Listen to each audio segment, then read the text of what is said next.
ఒకవేళ దేవుని మాట వింటే మీరు సిగ్గుపడవలసిన పరిస్థితి వస్తాదేమో అని మీరు వినరు. చాలామంది మీలో ఏదైనా వనంలో తినవద్దన్న ఫలము తిని వారు ఏమైపోయారు? దిగంబరులుగా మారిపోయారు. వారు ఆకులను కచ్చడములుగా చేసుకొని వారిమును కప్పుకున్నారు.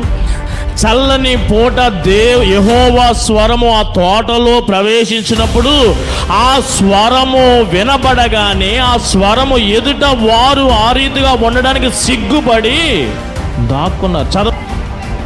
యెహోవా దేవుని స్వరము విని దేవుని యొద్దకు వారు రాకుండా ఏం చేశారమ్మా?